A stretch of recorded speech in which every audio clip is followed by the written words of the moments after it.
Assalamualaikum warahmatullahi wabarakatuh. Pada pembelajaran matematika kali ini, aku, Kak Mikail, dan juga Kak Firda akan membahas mengenai perbandingan. Nah, kita masuk dulu ke definisi perbandingan.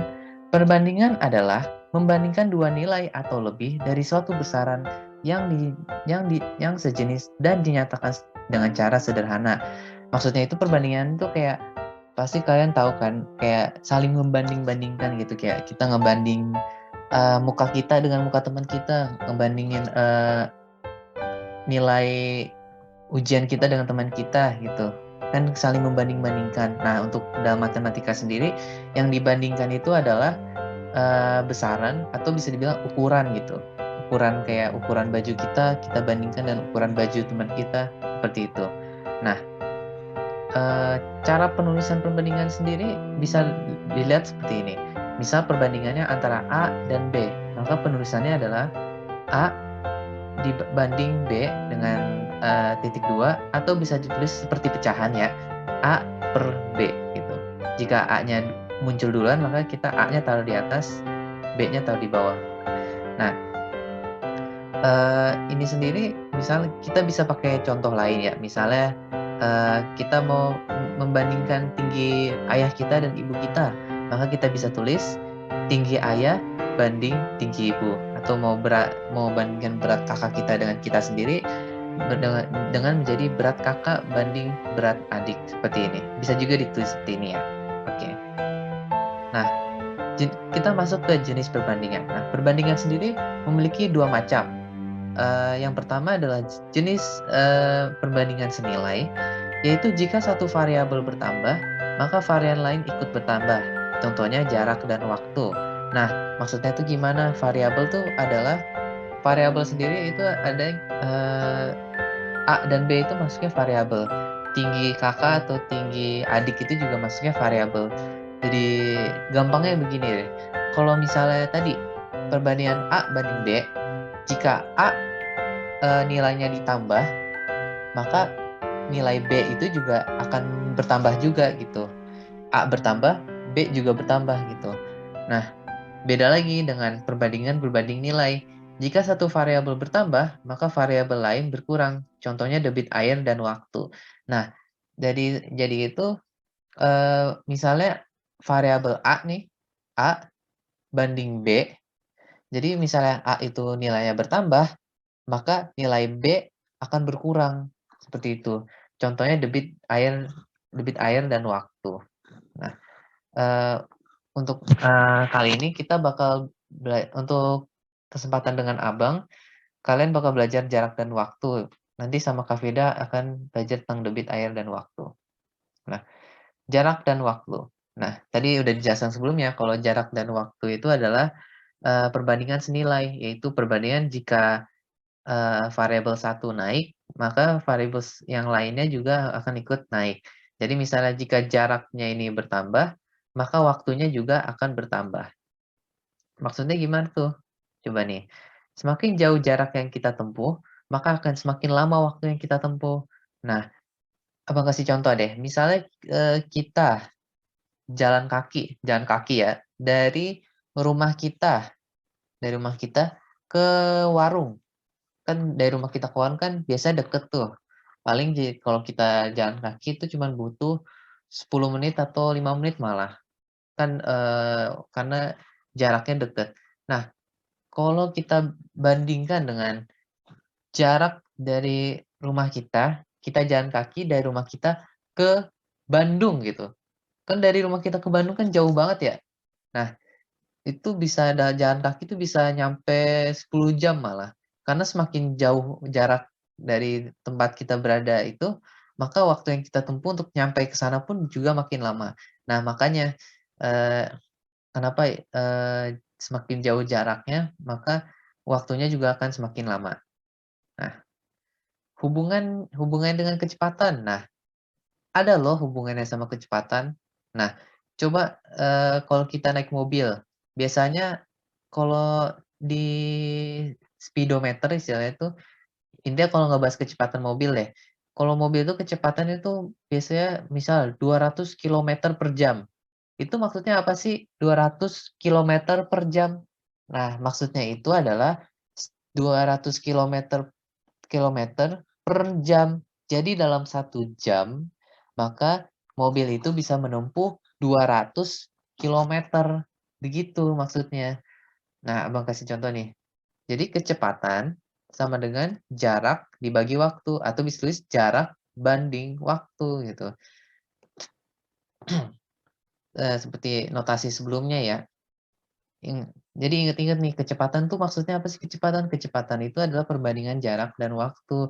Jadi misalnya kalau kita jalan 10 kilometer per jam, maka kita dalam waktu sejam bisa nyampai 10 kilometer, begitu. Nah, untuk notasi matematika seperti ini ya. V sama dengan S per T. Ini boleh dihafalin. Ini nanti dihafalin. Nah, lanjut lagi ke satuan waktu. Nah, karena waktu terbatas, kalian bisa pause dan bisa dibaca sendiri dan dihafalkan sendiri ya, ini satuan-satuan waktunya. Kayak ini 1 jam itu sama dengan 60 menit, 1 jam sama dengan 3.600 detik, 1 menit sama dengan 60 detik, dan seterusnya. Nah, kita masuk ke contoh nih, untuk hubungan jarak dan waktu. Pertama nih, ini Abang ambil contohnya dari buku modul, dan Abang sedikit, modifikasi sedikit. Aisyah melakukan perjalanan dari Jakarta menuju Bandung selama 2 jam menggunakan mobil. Mobil menempuh jarak 120 kilometer. Oke, kita udah dapet nih ya. Jadi waktu yang ditempuh itu 2 jam, sama jarak yang ditempuh itu 120 kilometer. Simpen tuh nilainya, 2 jam, 120 kilometer. Berapa kecepatan laju mobil dari Jakarta ke Bandung? Nah, berapa nih kecepatannya berapa? Nih udah dikasih hint nih kalau harus ditulis secara kilometer per jam. Berarti harus kecepatannya itu kilometer per jam. Oke deh, tinggal kita pakai rumus yang sebelumnya ya. Kita jawab. Waktu tadi 2 jam. Jaraknya itu 120 kilometer. Kecepatan itu adalah jarak per atau jarak dibagi waktu. Atau tadi, jarak banding waktu. Kita masukin deh angkanya. 120 kilometer dibagi 2 jam. Nah, 120 dibagi 2, mungkin, gampangnya mungkin 12 dibagi 2 dulu, berapa? 12 dibagi 2 itu 6, entar nolnya disambungin, jadi kecepatannya adalah 60 kilometer per jam. Nah, seperti itu ya. Waktu. Nah, jadi debit air dan waktu ini merupakan salah satu contoh penerapan berbanding nilai. Misalkan contoh nih, semakin banyak volume air yang dikeluarkan, maka semakin dikit waktu yang digunakan. Kalau misalkan dicontohin itu, misalkan kalian ngisi bak mandi, cuman air yang dikeluarkan di keran itu banyak banget. Kalian bukanya full, jadi kenceng. Nah, jadi untuk pengisian bak mandi itu hanya memerlukan sedikit waktu. Nah, begitu juga sebaliknya. Semakin sedikit volume air yang dikeluarkan, maka semakin banyak waktu yang digunakan. Misalkan ini bisa dijadiin contoh juga nih. Misalkan kalian lagi ngisi bak mandi, cuman air keran itu cuma dibuka setengah. Jadi volume air yang keluar itu nggak terlalu banyak dan juga nggak terlalu sedikit. Cuman dia membutuhkan waktu lebih banyak untuk pengisian penuh terhadap bak mandi tersebut. Gitu. Terus kita next lagi ya. Jadi di sini ada 2 contoh nih. 2 contoh keran A dan keran B. Kenapa keran B bisa penuh? Nih, kalian dengerin penjelasan aku ya. Jadi keran A sama keran B ini bentuknya sama, lubangnya sama, besarnya sama. Cuman kenapa keran B lebih cepat penuh ya? Jadi keran A ini dibukanya cuma setengah. Jadi air yang keluar itu cuma setengah, nggak terlalu besar dan juga nggak terlalu kecil. Dan sedangkan untuk keran B itu dibukanya penuh, jadi air yang keluar tuh kencang, sehingga pengisian dari kedua ember tersebut Yang lebih cepat penuh itu adalah keran B, dikarenakan keran B ini mengeluarkan volume zat cair yang mengalir lebih banyak dibandingkan si volume zat cair dari keran A. Nah, jadi volume zat cair yang mengalir persatuan waktu itu disebut dengan debit. Jadi bisa disimpulkan bahwa debit itu adalah volume zat cair yang mengalir persatuan waktu. Atau bisa juga didefinisikan sebagai perbandingan antara volume dan waktu. Kayak gitu. Oke, kita lihat nih. Ada rumusnya nih untuk menghitung debit. Oke. Nah, rumus debit itu adalah D sama dengan V dibagi T.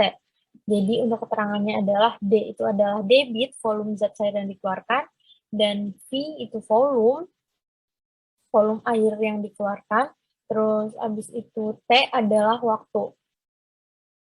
Nah, kan kita udah tahu nih ada rumus debit gitu. Terus kita juga udah tahu keterangannya nih, D itu debit, V itu volume, dan T adalah waktu. Nah, cuman untuk lebih memperdalam dan lebih memperjelas lagi, sebenarnya volume air itu kita memakai satuan apa sih biar ngitungnya lebih mudah, dan waktu itu memakai satuan apa sih biar ngitungnya itu jadi lebih cepat dan mudah juga. Kita next ya. Nah, volume air itu dinyatakan dengan liter, sedangkan waktu dinyatakan dalam satuan detik, menit, atau jam. Nah, di slide berikutnya ini akan aku kasih tampilan tentang tangga liter gitu. Jadi nanti akan mempermudah adik-adik untuk menghitung satuan volume air kayak gitu. Oke. Kita next. Nah, ini dia tangga satuan liter. Nah, jadi aku bahas satu-satu nih. Jadi tangga satuan liter ini dimulai dari KL, oke? Nah, KL itu adalah kiloliter, kemudian turun lagi ada HL hektoliter, terus kita turun lagi nih, ada dal, dekaliter, terus turun lagi, nah turun lagi nih, ada L, liter. Nah, liter ini yang biasa digunakan untuk kayak misalkan ngisi ember yang muatannya tuh nggak banyak-banyak amat, kayak cuma 2 liter, terus abis itu minimal pengisian ember tuh biasanya 20 liter lah ya, gitu. Terus habis itu turun lagi ada desiliter, turun lagi ada sentiliter, dan turun lagi ada mililiter. Nah, jadi sama seperti tangga-tangga satuan yang lainnya, seperti tangga satuan meter dan sebagainya, itu setiap turun dari atas ke bawah itu dikalikan 10. Nah, sedangkan kalau misalkan dari bawah ke atas itu dibagi 10. Seperti misalkan nih ada di gambar nih, 1 KL sama dengan 10 HL. Kenapa? Karena KL ke HL itu turun. Jadi dikalikan 10. 1 KL sama dengan 10 HL. Kalau misalkan 3 KL itu sama dengan 30 HL. Coba kita turun. Kita turun nih. Misalkan kita berada di 3 KL, kita turun ke liter. Oke, kita hitung nih.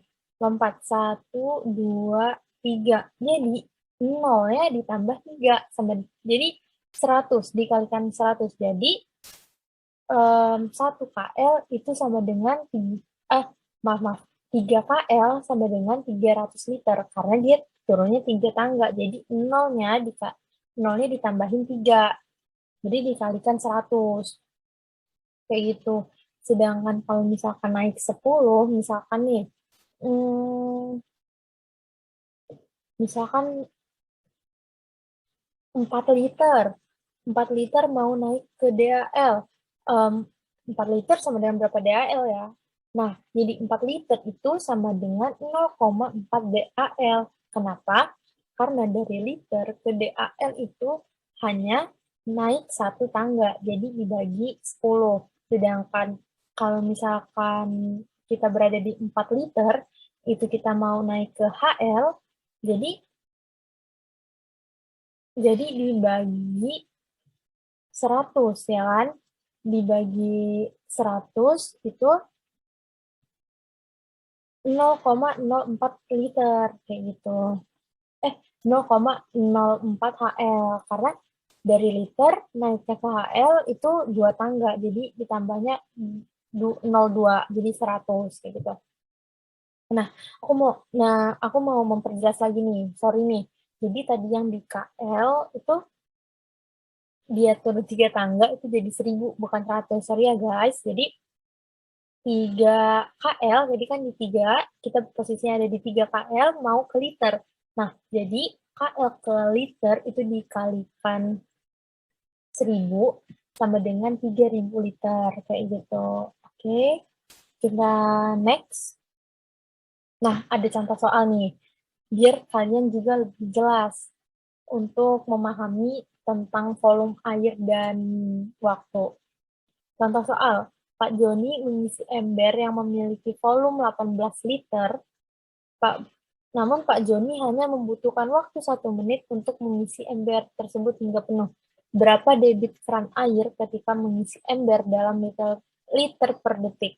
Oke, nih aku highlight nih. Nih, volumenya. Volumenya itu 18. Wait.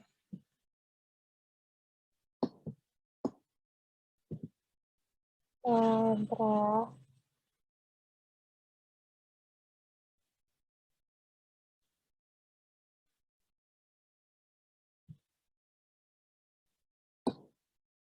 Aduh, sorry banget nih. Kayaknya nggak bisa dipakai deh papan tulisnya. Jadi aku pakai ini aja ya, pakai kursor. Pak Joni mengisi ember yang memiliki volume 18 liter. Jadi yang mau ditanyain itu debit. Yang udah kayak aku jelasin sebelumnya, untuk mencari debit itu adalah volume dibagi waktu. Kayak gitu. Nah, jadi volumenya adalah 18 liter, dan waktu yang dibutuhkan adalah 1 menit. Nah, kita next nih, penjelasan cara menjawabnya. Nah, jadi tadi Pak Joni kan ngisi ember itu 18 liter. Oke, 18 liter nih, udah aku tulis di sini 18 liter. Terus waktu yang dibutuhkan Pak Joni untuk ngisi air itu cuma 1 menit. Nah, berarti 1 menit itu berapa detik ya? 60 detik, ya kan? Jadi, untuk mencari, nah sebelumnya, um, for your information, untuk ngitung debit, itu 1 menit kita ubah dulu ke detik, kayak gitu. Dan kita lanjut nih. Jadi, untuk menghitung debit, itu sama dengan V dibagi T, jadi volume si ember itu 8, volume ember itu 18 liter dibagi 60 detik waktu yang dikeluarkan. Jadi kita sederhana ini 18 sama 60. Yang paling sederhana itu adalah 3/10. Karena kan 3 sama 10 udah nggak bisa disederhanain lagi nih. Jadi hasil akhirnya adalah 0,3 liter 0,3 liter per detik. Jadi debit keran air ketika mengisi ember adalah 0,3 liter per detik kayak gitu. Nah, mungkin penjelasan dan teori tentang volume dan air hanya sampai yang contoh soal ini. Terima kasih untuk yang udah mendengarkan dan sudah memahami tentang materi perbandingan ini. Sekian, terima kasih. Wassalamualaikum warahmatullahi wabarakatuh.